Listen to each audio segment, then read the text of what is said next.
Hello there, I'm Chef Johnny, your ultimate beef-loving Texan. And today I have got a fantastic recipe for you. I have 3 different steaks out here, and these are the 3 top tiers of the grading system when they grade beef. I have a prime, a choice, and a select. If you want to learn more about grading beef, I'm going to put a link below. So look for the link that says Beef Quality Grades. You can head there and learn all the details on how they grade our beef. Now, I'm going to start seasoning these up. I have got a nice herbed mixture: salt, pepper, garlic, rosemary, thyme, oregano, onion flakes, a lot of different things. Recipe will be at beeflovingtexans.com. But what I'm going to do is I am just going to sprinkle this on them. And then we're going to kind of pat it in, and we're going to go check our fire and see if it's ready to go. I'm going to reverse sear these.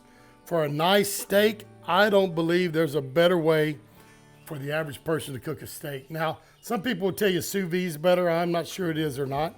But I think a reverse sear is the way to go on a quality steak. It's worth the time and worth the effort to do a reverse sear. I did chop some of these up a little bit. If you wanted them smaller, put them in your coffee grinder. You could do that and get them a finer. I left them with a little more substance to them, right? And I have some coarse sea salt in here. Kosher salt would work fine. But you can see the different herbs we have. And when I put these on the grill, we're going to keep them in the same order so we don't lose track of them. So we'll know exactly which one is which. But that looks good. If we want to season the edges, you can, right, pat them like that. Everybody knows that trick.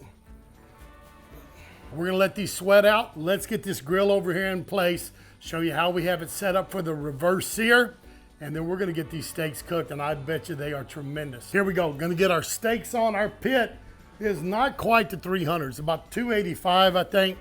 And we're going to put some steaks on there. Again, it's an offset cook, and we have our prime. It's going to go to the back. Then our choice. And then our select. So you can see we have this grill set up in such a way that I have my lump charcoal on this side. I just put in a stick of mesquite over that hardwood lump. So they're going to cook over here, collect some smoke. Then at the end, I'll move them over here and sear them. But let's get this closed up and let these steaks go up to about 125 degrees. We're 20 minutes in. We've been running about that 285 degrees. So I bet you they're about 125 degrees. But they make thermometers that you can leave in them and read while they're in there. I didn't do that today, but let's see here. See 129 right there. And then our choice, that was our select. Here's our choice, 127. Our prime, 114. I told you it might take a little longer to cook. I'm gonna let that stay on there a little bit longer. But guys, get you a good thermometer. If you want to cook a perfect steak, you need a thermometer. And you need a good one. And I got to put these on there in the order that they were on. So, there we go. Let's slide toward the middle. That thicker steak, I'm going to go about 5 minutes. These can be resting. Then we'll get those all 3 seared at the same time. So, see you in about 5-10 minutes. While we're waiting for this last steak to come up to temp, remember, you can find this recipe and others at beeflovingtexans.com. And remember, whether they're grilled, seared, or smoked, beef has a great versatility and it will fit into your menu plans. Been about 5 minutes. We're going to check this last steak, but I bet you it's at 125. Guys, get you a good thermometer. I'm going to tell you the best instant read thermometer you can afford. 124 there. I think I'm going to go ahead and pull this. That one's mine, so I don't mind it being a little rare, but we are shooting for a medium rare. But let's get it off. We're going to raise up the temperature in this pit, and then we are going to sear these at the end for our reverse sear process. But now, let's get this open. It says 400 degrees, but I'm going to go ahead and do it. If I could turn this grate over and get it even closer to the fire. Not going to do that, but I am going to get them on here. Oh yeah, you can hear the sear. And some people, they gripe because I use a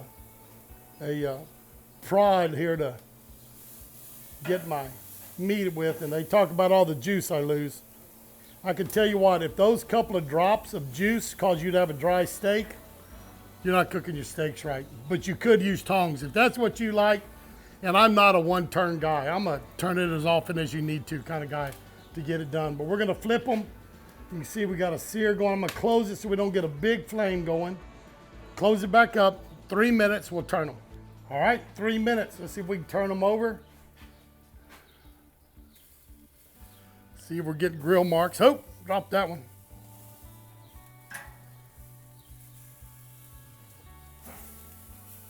Oh yeah, look at that. That one a little more so than these two.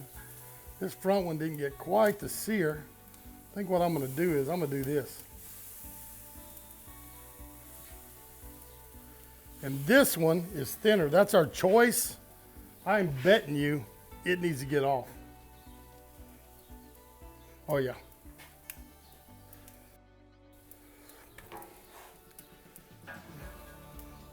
Let me check that select. See where it's at. There we go.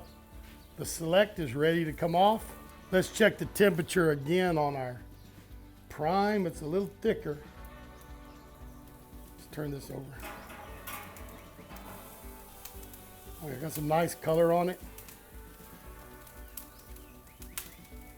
It'll be good. We can get it off. All right, it's been 10 minutes, and one thing I want to mention is don't forget the importance of letting a steak rest after you cook it. 10 minutes, good amount of time to wait.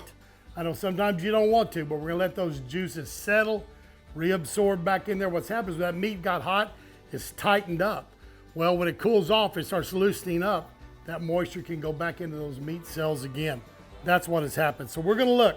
We have select, choice, prime, and we're gonna cut these. I'm gonna go into the main part of the steak first. Let you look at it. And one thing to remember also is, a lot of people don't realize this, steaks will get pinker as they sit. Don't ask me the chemical stuff, right? That's above my pay scale, but these will get a little bit pinker as they sit here. So select,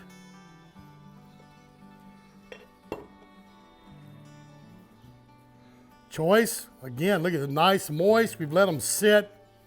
Everything's not running out on the counter. And the prime, which was a little bit thicker. Let's take it.